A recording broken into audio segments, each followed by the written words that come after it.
Hey, good morning, investors. It's Stuart Cruz here with another edition of Fitness Friday. And today we're going to be talking about vitamin C. No, we're going to be talking about like supplements. Do you take supplements for your body? Maybe some protein? Well, they're good for you, but they shouldn't obviously replace your diet. And you should know what works and what doesn't. For instance, vitamin C, vitamin D help support your immune system. So if you're really nervous or scared about the coronavirus, as I've said before, the best defense against the coronavirus is to be healthy. That data is very clear. If you're healthy, you have a 10 times more likely chance of surviving the coronavirus than if you're unhealthy. It's actually a little bit higher than that. That's not to say that if you're unhealthy, the probability of the coronavirus getting you is large. It's actually not. But if you're really concerned, the best strategy is to be healthy. So boost your immune system with your vitamin C and vitamin D. Otherwise, people will look at neurotropics. Some of these are peddled. I've tried some myself, and sometimes I think they're helpful, and sometimes I notice no difference. And what you should really do is try it out for yourself.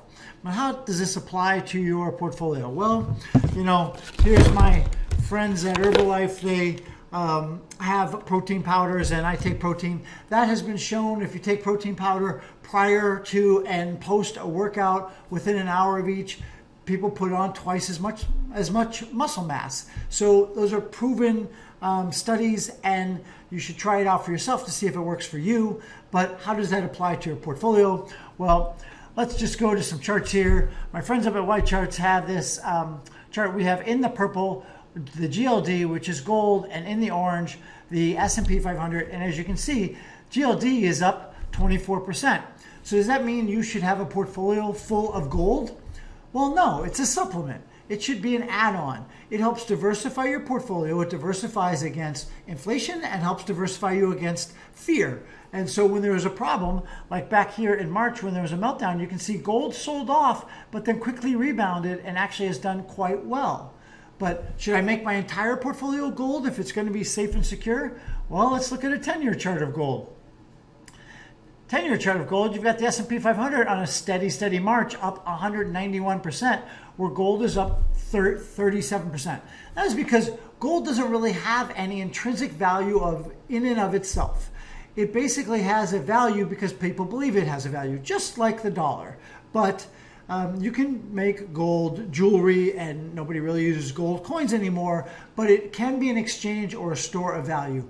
But does it actually have any intrinsic value of itself? No, it doesn't. So here you see long periods of decline, and you've seen that throughout history where we'll have gold go through a 30-year bear market. But if you can see a drop down, you see gold rises. And here you see a drop down here, gold moves up. And a drop down here, and gold kind of hangs steady.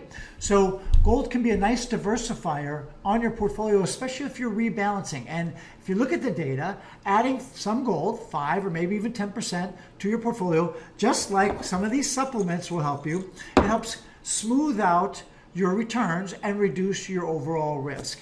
Now, other things can be used for gold, just like maybe you put some cryptos in there. So crypto has a store I would recommend. If you're going to pick a crypto, it would be Bitcoin, one that is the most useful in society right now. That would be Bitcoin because it has the most acceptance rate.